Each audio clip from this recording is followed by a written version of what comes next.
रात के 3 बजे जब पूरी दुनिया सो रही होती है, तब किसी कोने में एक बच्चा अपने सपनों को साकार करने के लिए पढ़ाई कर रहा होता है। उसे माँ के हाथों से बने खाने की याद तो आती है, लेकिन उसके पास टिफिन बॉक्स और हॉस्टल के खाने के अलावा और कोई ऑप्शन नहीं बचता। सबसे बड़ा दर्द तो तब होता है जब वो अपने मम्मी पापा से बात करता है और उनकी आवाज में बस एक उम्मीद होती है, बेटा बस तुम्हारी मेहनत ही रंग लाएगी।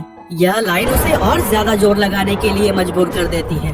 हर दिन एक नई जंग होती है, दोस्तों के साथ कंपटीशन, पढ़ाई का प्रेशर और अपने अंदर का डर। कभी कभी तो लगता है कि सब छोड़ छाड़ कर घर चले जाएं, लेकिन फिर वही सपने सामने आ जाते हैं। और कुछ इसी तरह से किताबें, लेक्चर्स और असाइनमेंट्स के बीच उलझे इन स्टूडेंट्स के साथ अगर कोई खड़ा होता है तो वो है उनके टीचर्स और कोचिंग इंस्टीट्यूट्स।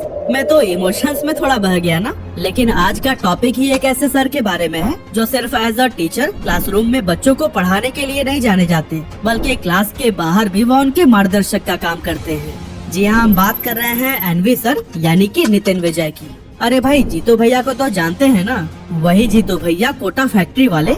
असल में उनका रोल भी एनवी सर से ही इंस्पायर्ड था। तो चलिए आज के इस वीडियो में हम जानते हैं कि कैसे एक लोअर मिडिल क्लास में जन्मे नितिन विजय ने अपनी लाइफ में ढेरों अप्स एंड डाउन्स देखने के बाद से सफलता हासिल की और कैसे उनका इंस्टीट्यूट मोशन आज लाखों बच्चों की जिंदगियां बदल रहा है। तो दोस्तों, एनवी सर की स्टोरी स्टार्ट होती है 2 जनवरी 1984 से, जब राजस्थान के कोटा में उनका जन्म हुआ। उनके पिता सुरेंद्र विजय इलेक्ट्रिसिटी डिपार्टमेंट में एक एम्प्लॉय थे, जो कि कम सैलरी होने के बावजूद अपने बच्चों को अच्छी एजुकेशन देने का ख्वाब देखते थे। लेकिन नितिन का पढ़ाई से ज्यादा खेल कूद में मन लगता था। यही वजह थी कि स्कूलिंग के टाइम वह अक्सर बाकी बच्चों से पीछे रह जाते थे। और इसका असर ये हुआ कि जब एक बार एग्जाम हुआ तो उनके फिजिक्स में 0 मार्क्स आए। मतलब कि आज के टाइम पर जिसे पूरा देश चैंपियन ऑफ फिजिक्स के नाम से जानता है, उन्हीं के ही फिजिक्स में 0 मार्क्स आए थे। हालांकि इस रिजल्ट ने उनके पिता को बहुत हर्ट किया, लेकिन अपने पापा को इस तरह से सैड देखकर नितिन ने ठान लिया कि वो इस सब्जेक्ट में महारत हासिल करके ही रहेंगे। और फिर आखिरकार ऐसा ही हुआ। उन्होंने खूब मेहनत की और फिर फिजिक्स में अच्छे मार्क्स से पास हुए। अब वैसे तो नितिन का सपना था कि वह पढ़ लिख कर एक एस्ट्रोनॉट बनेंगे। इसके लिए उन्होंने अपना पहला स्टेप लिया और स्कूल के साथ ही जेईई की प्रिपरेशन शुरू कर दी। लेकिन दोस्तों, ये जर्नी इतनी आसान नहीं थी। एवरेज स्टूडेंट होने की वजह से जेईई जैसे टफ एग्जाम को क्रैक करना उनके लिए ऑलमोस्ट इम्पॉसिबल था। उस समय कोटा में बंसल क्लासेस काफी पॉपुलर थी और फिर नितिन ने सोचा कि अगर उन्हें वहाँ एडमिशन मिल गया तो उनकी तैयारी अच्छी हो सकती है। इसीलिए जब वह 11th क्लास में थे तभी उस इंस्टीट्यूट का एंट्रेंस एग्जाम दिया, लेकिन उसे वह क्लियर नहीं कर पाए। हालांकि इस फेलियर के बाद भी उन्होंने हार नहीं मानी और नेक्स्ट ईयर वो बंसल क्लासेस में सेलेक्ट हो गए। और फिर यहाँ उन्होंने 12th के बाद से 1 साल जमकर तैयारी की। अब दोस्तों, नितिन सर कोई बहुत रिच फैमिली से तो थे नहीं, साथ ही इकलौते बेटे होने की वजह से उनके ऊपर रिस्पॉन्सिबिलिटीज भी काफी ज्यादा थी। इस चीज को समझते हुए उन्होंने खूब मन लगाकर पढ़ाई की और फिर जेईई में 3217 रैंक लाकर सबको हैरान कर दिया। इस रैंक की बदौलत नितिन विजय ने आईआईटी बीएचयू में एडमिशन ले लिया और वहां से सिरेमिक इंजीनियरिंग में बीटेक ऑनर्स करने लगी। लेकिन उनकी पढ़ाई अभी ठीक से शुरू भी नहीं हुई थी कि उनके ऊपर एक नई मुसीबत आ गई। एक्चुअली उनके पिता ने अपनी सारी सेविंग्स एक बिजनेस में इन्वेस्ट कर दी थी, लेकिन अनफॉर्चुनेटली वो पैसे डूब गए। ये टाइम उनकी फैमिली के लिए काफी मुश्किल भरा था। फाइनेंशियल प्रॉब्लम्स इतनी ज्यादा बढ़ गई थी कि उनके पिता को कर्ज लेकर उनकी कॉलेज फी भरनी पड़ी। अब नितिन सर को इस बात का अच्छे से एहसास था कि उनके पिता कर्ज में डूबे हुए हैं। इन्हीं हालातों को देखते हुए उन्होंने अपने कॉलेज के फर्स्ट ईयर में ही पार्ट टाइम टीचिंग शुरू कर दी। वो स्टूडेंट्स को पढ़ाने लगे ताकि अपनी पढ़ाई और पॉकेट मनी के खर्चे खुद उठा सके और अपने पिता का बोझ कम कर सके। अब इस काम से उनके पेरेंट्स को तो कोई दिक्कत थी नहीं, लेकिन सिचुएशन तब थोड़ी खराब हो गई जब नितिन सर ने डिसाइड कर लिया कि वह अपनी लाइफ में अब टीचर ही बनेंगे। असल में जब उन्होंने बच्चों को पढ़ाना शुरू किया तो उन्हें इस काम में इतना मजा आने लगा कि उन्हें महसूस हुआ कि उनका यही असली पैशन है। उन्हें लगा कि ये काम वो सालों तक बिना बोर हुए कर सकते हैं। अब वैसे तो एनवी सर का परिवार हमेशा उनके लिए काफी सपोर्टिव रहा है, पर इस फैसले पर उनके पिता ने 2 शर्तें रखी। एक तो तुम सबसे पहले अपने बेटे की पढ़ाई पूरी करोगे और दूसरी शर्त ये थी कि पढ़ाई के बाद तुम्हारे पास इस फील्ड से रिलेटेड जॉब ऑफर्स भी होने चाहिए, ताकि लोग ऐसा ऐसा न कहें कि कोई करियर ऑप्शन नहीं बचा था इसीलिए टीचर बन गया। नितिन सर ने अपने पिता के इन शर्तों को खुशी खुशी एक्सेप्ट कर लिया और अब वो बच्चों को पढ़ाने के साथ साथ खुद भी पूरी डेडिकेशन से अपनी पढ़ाई में जुट गए। उनका पढ़ाने का तरीका हमेशा से बहुत यूनिक था। एनवी सर मुश्किल से मुश्किल कॉन्सेप्ट्स को भी इतने सिंपल और रिलेटेबल वे में एक्सप्लेन करते थे कि हर स्टूडेंट उसे आसानी से समझ लेता था। इसी के चलते जब वो सेकेंड ईयर में थे तो बहुत से स्टूडेंट्स ने डिमांड करना शुरू कर दिया कि वो अपना कोचिंग इंस्टीट्यूट खोलें ताकि ज्यादा से ज्यादा बच्चे उनसे पढ़ सकें। और फिर स्टूडेंट्स के इसी डिमांड को देखते हुए साल 2005 में उन्होंने बनारस में कोटा पॉइंट नाम से अपने पहले कोचिंग इंस्टीट्यूट की नींव रखी, जहां पर बड़ी संख्या में छात्र उनसे पढ़ने के लिए आने लगे और नितिन विजय धीरे धीरे हर किसी के पसंदीदा टीचर बन गए। और दोस्तों यही वो समय था जब उन्हें एनवी सर के नाम से पहचान मिली। उन दिनों एनवी सर का डेली रूटीन बहुत कठिन हुआ करता था। वह 5 बजे उठकर कोटा पॉइंट में पढ़ाने के लिए चले जाते थे। उसके बाद रूम पर वापस आकर जल्दी जल्दी रेडी होते और 8 बजे अपने कॉलेज के लिए निकल जाते। इसके बाद शाम को 4 बजे कॉलेज से वापस आने के बाद वो फिर से अपने इंस्टीट्यूट पढ़ाने के लिए चले जाते थे। इस तरह से उन दिनों वह हर रोज 16 से 18 घंटे काम कर रहे थे और ये सिलसिला उनके ग्रेजुएशन कंप्लीट होने तक चलता रहा। खैर देखते ही देखते टाइम गुजर गया और एनवी सर ने साल 2007 में अपना बीटेक ऑनर्स कंप्लीट कर लिया। हालांकि अब वो अपने होम टाउन कोटा लौटना चाहते थे, लेकिन ये डिसीजन उनके लिए इतना आसान नहीं था, क्योंकि उस समय उनका कोचिंग इंस्टीट्यूट कोटा पॉइंट उन्हें सालाना 20 लाख रुपए की इनकम दे रहा था। इतना पैसा वो भी उस टाइम पर किसी भी मिडिल क्लास फैमिली के लिए बहुत बड़ा अमाउंट होता था। पर इस सब के बावजूद भी एनवी सर ने अपना फैसला नहीं बदला और वो मार्च 2007 में कोटा वापस लौट आए। ऐसा उन्होंने इसलिए किया क्योंकि एक तो वो ज्यादा से ज्यादा समय अपनी फैमिली के साथ बिताना चाहते थे और दूसरा कोटा ही वो जगह है जहाँ पर पूरे देश से हर साल लाखों की संख्या में स्टूडेंट्स आते हैं। ऐसे में एनवी सर चाहते थे कि वहाँ जाकर वो ज्यादा से ज्यादा स्टूडेंट्स की मदद कर पाए। खैर घर लौटने के बाद एनवी सर ने बंसल क्लासेस ज्वाइन किया और वहाँ पर फिजिक्स पढ़ाने लगे। जी हाँ, वही बंसल क्लासेस जहाँ से उन्होंने खुद भी जेई की तैयारी की थी। यहाँ उनके सैलरी सिर्फ 48,000 रूपए पर मंथ थी, जो कि उनके कोटा पॉइंट के कमाई के मुकाबले काफी कम थी। लेकिन एनवी सर को इससे कोई फर्क नहीं पड़ा। उन्हें टीचिंग का जुनून था और वो अपनी नई जॉब को खूब एंजॉय कर रहे थे। एनवी सर का मानना है कि सिर्फ रट्टा लगाने से कुछ भी नहीं होता, इसीलिए वो कॉन्सेप्ट को समझाने और उनके प्रैक्टिकल यूज पर ज्यादा जोर देते थे। उनकी क्लासेस हमेशा जोश और एनर्जी से भरी रहती थी और वो पढ़ाई को इंटरेस्टिंग बनाने के लिए कभी कभी मजाकिया अंदाज भी अपना लेते थे, ताकि स्ट्रेस्ड माहौल से निकलकर बच्चे पढ़ाई को एंजॉय कर सके।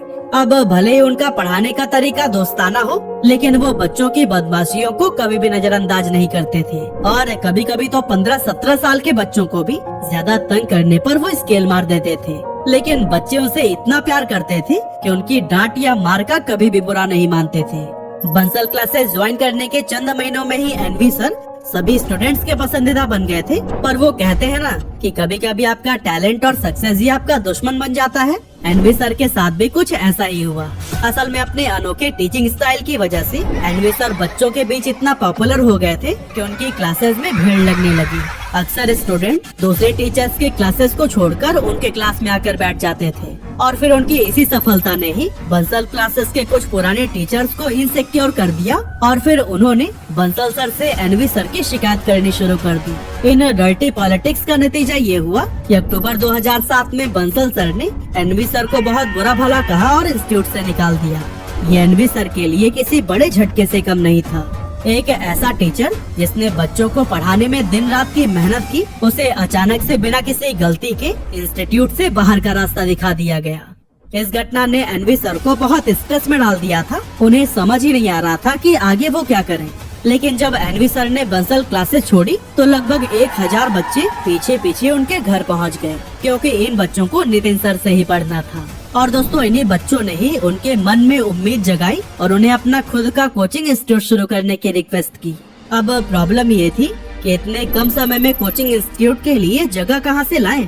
कमाल की बात ये थी कि उन्हीं बच्चों ने ही खुद इंस्टीट्यूट के लिए किराए का एक कमरा ढूंढ लिया और बच्चों ने ही मिलकर नए इंस्टीट्यूट का नाम रखा मोशन। और तो और इंस्टीट्यूट की फी कितनी होनी चाहिए ये भी बच्चों ने ही मिलकर डिसाइड किया था। अब भले ही बंसल क्लासेस में एनवी सर का सफर सिर्फ 5 महीने का रहा हो, लेकिन वहाँ से उन्होंने जो प्यार और सपोर्ट पाया उसे पैसों से कभी नहीं खरीदा जा सकता। खैर जैसे तैसे करके एक छोटे से कमरे में मोशन क्लासेस की शुरुआत तो हो गई, लेकिन इसके साथ ही एक और भी प्रॉब्लम उनके सामने आन खड़ी हुई। असल में इस कमरे की कैपेसिटी मुश्किल से 50 बच्चों की थी, लेकिन स्टूडेंट्स उससे कहीं ज्यादा आए थे। अब सबसे बड़ी समस्या तो ये थी कि कोटा जैसे शहर में एक दिन के अंदर किराए का कमरा ढूंढना आसान नहीं था, वो भी ऐसा कमरा जिसके अंदर एक बार में कम से कम 300 बच्चे बैठकर पढ़ सके। नितिन सर बताते हैं कि मोशन इंस्टीट्यूट के लिए जगह ढूंढने और बच्चों के बैठने के लिए फर्नीचर बनवाने का प्रेशर इतना ज्यादा था कि उस दौरान उनके पिता 2 दिनों तक सो नहीं पाए थे। लेकिन काफी कोशिशों के बाद आखिरकार उनकी मेहनत रंग लाई और उन्हें एक बड़ी जगह मिल गई। लेकिन दोस्तों ये कहानी यहीं पर खत्म नहीं हुई। कुछ महीनों के बाद से स्टूडेंट्स की संख्या इतनी ज्यादा बढ़ गई कि यह जगह भी छोटी पड़ने लगी। इस तरह से एनवी सर को बार बार अपने इंस्टीट्यूट की लोकेशन बदलनी पड़ी, यहाँ तक कि कई बार तो उन्होंने एडमिशन लेना ही बंद कर दिया था। अब एक तरफ एनवी सर और उनके मोशन क्लासेस की पॉपुलैरिटी बढ़ती ही जा रही थी, तो वहीं दूसरी तरफ स्टूडेंट्स की भी संख्या। इसीलिए उन्होंने दूसरे स्किल्ड टीचर्स को भी हायर करना शुरू कर दिया और फिर धीरे धीरे मोशन क्लासेस सिर्फ आईआईटी नहीं बल्कि नीट और फाउंडेशन की भी तैयारी कराने लगा। साल 2012 जब ज्यादातर कोचिंग इंस्टीट्यूट्स ट्रेडिशनल मेथड्स यानी कि ब्लैक बोर्ड और व्हाइट बोर्ड पर ही डिपेंड करते थे, लेकिन एनवी सर ने एजुकेशन में टेक्नोलॉजी को शामिल करने का रिवोल्यूशनरी कदम उठाया। उन्होंने प्रोजेक्टर्स, ऑनलाइन क्लासेस और वीडियो कॉन्सेप्ट का इस्तेमाल करना शुरू कर दिया। लेकिन ये चीजें लोगों को उस समय समझ नहीं आई। बहुत से लोग उनका मजाक भी उड़ाते थे, वहीं कुछ लोगों को ये सब चीजें पैसों की बर्बादी लगती थी। लेकिन दोस्तों एनवी सर ने इन बातों पर ध्यान नहीं दिया। उनका फोकस सिर्फ एक चीज पर था, एजुकेशन को आसान बनाना। फिर साल 2014 में उन्होंने एक और बोल्ड स्टेप लिया। एनवी सर अपने स्टूडेंट्स के लिए टैबलेट लाए जिनमें नोट्स और वीडियो क्लासेस प्रीलोडेड होते थे। अब स्टूडेंट घर पर बैठे कहीं भी किसी भी समय स्टडी मटेरियल और क्लासेस का एक्सेस ले सकते थे। लेकिन उस दौर में इंटरनेट इतना एक्सेसिबल नहीं था, जिससे उनकी कोशिशें उम्मीद के मुताबिक सफल नहीं हो पाई। 2014 से 2018 के बीच एनवी सर ने अपने इंस्टीट्यूट में बड़े पैमाने पर इन्वेस्टमेंट किया। उन्होंने न्यू इंफ्रास्ट्रक्चर, एडवांस टेक्नोलॉजी और बेहतर फैकल्टीज पर इतना पैसा लगाया कि उन्हें अपना घर तक गिरवी रखना पड़ गया। हालात तो इतने खराब हो गए थे कि उनके पास टीचर्स को सैलरी देने तक के पैसे नहीं बचे थे और फिर मजबूरी में उन्हें ब्याज पर पैसे उठाने पड़े। लगातार बढ़ते कर्ज के तनाव ने उनका हौसला तोड़ दिया और अब यहाँ से वह मोशन को आगे कैसे लेकर जाएं, उन्हें कुछ भी समझ नहीं आ रहा था। वह कैसे भी करके कर्ज से छुटकारा पाकर एक सुकून भरी जिंदगी जीना चाहते थे। लेकिन तभी उनकी लाइफ में एक अजीब सा मोड़ आया। एक दिन उनकी मुलाकात महाराष्ट्र के एक आदमी से हुई जिसने बिना किसी रेफरेंस के कहा कि वो उनके इंस्टीट्यूट के लिए 20 करोड़ रुपए की फंडिंग देगा। इस बात से एनवी सर के मन में एक बार फिर से उम्मीद जगी और वह टेंशन छोड़कर बच्चों को पढ़ाने पर फोकस करने लगे। लेकिन ये फंडिंग कभी आई ही नहीं। 1 महीना गुजरा, 2 महीना और फिर 3, न तो वो आदमी दोबारा मिला और न ही कोई पैसे मिले। लेकिन इस दौरान एक अच्छी बात ये हुई कि नितिन सर पैसे आने की आस में कई महीने गुजार दिए और इतने में उनका वो कठिन समय भी बीत गया। इस घटना ने एनवी सर को सिखाया कि मुश्किलें चाहे कितने भी बड़ी हो, अगर आप उम्मीद और मेहनत बनाए रखें तो हालात जरूर बदलते हैं। उन्होंने पूरे दिल से ठान लिया कि अब वो और भी ज्यादा मेहनत करेंगे और अपने इंस्टीट्यूट को प्रॉफिटेबल बनाएंगे। हालांकि उनकी मेहनत का असली फल तब मिला जब कोविड-19 पैंडेमिक आया। उस टाइम पर स्कूल्स, कॉलेजेस और कोचिंग इंस्टीट्यूट्स बंद हो गए थे। लोग धीरे धीरे ऑनलाइन प्लेटफॉर्म्स की तरफ मूव करने लगे। अब क्योंकि एनवी सर ने टेक्नोलॉजी को पहले से ही अडॉप्ट कर लिया था, इसीलिए वो तुरंत एक्शन ले सके। कोविड के दौरान ही 2021 में एनवी सर ने ध्रुव नाम के रेजिडेंशियल कोचिंग प्रोग्राम की शुरुआत की और इस प्रोग्राम में स्टूडेंट्स को एक हॉस्टल जैसी सुविधा दी गई जहां वे रहकर डेडिकेटेड स्टडी कर सकते थे। एनवी सर की मेहनत और विजनरी लीडरशिप का ही नतीजा था कि 2021 तक उनके 10,000 से भी ज्यादा स्टूडेंट्स ने आईआईटीज, एनआईटीज और भारत के प्रेस्टिजियस मेडिकल कॉलेजेस में एडमिशन ले लिया। एनवी सर की पहचान सिर्फ एक बेहतरीन टीचर के तौर पर नहीं बल्कि एक सरल स्वभाव और सपोर्टिव नेचर वाले इंसान के रूप में भी होती है। और दोस्तों उनके इसी डेडिकेशन को टीवीएफ की popular web series Kota factory में जीतू भैया के किरदार में दिखाया गया है। इंटरेस्टिंग बात तो ये है कि टीवीएफ ने बिना उनसे पूछे ही उनके कैरेक्टर को कॉपी कर लिया था, पर नितिन सर ने न तो इसे लेकर कोई नाराजगी जताई और न ही इसके लिए कोई रॉयल्टी या पैसा मांगा। अब अगर आप सोच रहे हैं कि मोशन में सिर्फ वही बच्चे पढ़ सकते हैं जिनके पास ढेर सारे पैसे हैं, तो आप पूरी तरह से गलत हैं। क्योंकि एनवी सर का मिशन हमेशा से यही रहा है कि हर स्टूडेंट को इक्वल अपॉर्चुनिटी मिले, चाहे उनकी फाइनेंशियल बैकग्राउंड कैसी भी हो। इसीलिए उन्होंने कई सारे इनिशिएटिव शुरू किए जिसमें डिजर्विंग स्टूडेंट्स को मुफ्त में कोचिंग दी जाती है। एनवी सर ने कोचिंग लॉटरी नाम से एक अनोखी स्कीम शुरू की जिसमें यूट्यूब से होने वाली अर्निंग को नीडी स्टूडेंट्स की एजुकेशन पर खर्च किया जाता है। हर साल करीब 100 स्टूडेंट्स इस लॉटरी में चुने जाते हैं और टॉप विनर्स के रहने, खाने और पढ़ाई का पूरा खर्च मोशन एजुकेशन उठाता है। साल 2022 की कोचिंग लॉटरी में एक होनहार लड़की टॉप पर आई थी जिसके पिता साइकिल पर फल और सब्जियां बेचती थी। और दोस्तों, मोशन की मदद से वो भी आज सफलता की ओर बढ़ रही है। आज मोशन एजुकेशन के पूरे भारत में 52 ब्रांचेज हैं जिसमें लाखों छात्र अपने सपने को साकार करने में लगे हुए हैं। मोशन का मोटो सिर्फ रैंक लाना नहीं है बल्कि अच्छे से अच्छे कॉलेज में सिलेक्शन को इंश्योर करना है। एनवी सर का डेडिकेशन और दरिया दिली इस बात का जीता जागता एग्जाम्पल है कि एक सच्चा एजुकेटर वो है जो स्टूडेंट्स को पढ़ाए नहीं बल्कि उन्हें उनके गोल्स तक पहुँचने का रास्ता भी दिखाए, फाइनेंशियली कमजोर बच्चों के लिए एजुकेशन को एक्सेसिबल बनाए और हर कदम पर मोटिवेशन और सपोर्ट देकर उन्हें इंस्पायर भी करे। यही वो मंत्र है जिसने मोशन को भारत के लीडिंग कोचिंग इंस्टीट्यूट में बदल दिया और यही वजह है कि लाखों स्टूडेंट्स आज भी एनवी सर को अपना इंस्पिरेशन मानते हैं। और हाँ, अगर आपका भी कोटा जाना हुआ तो एनवी सर से जरूर मिलिएगा और हमें कमेंट करके बताइएगा।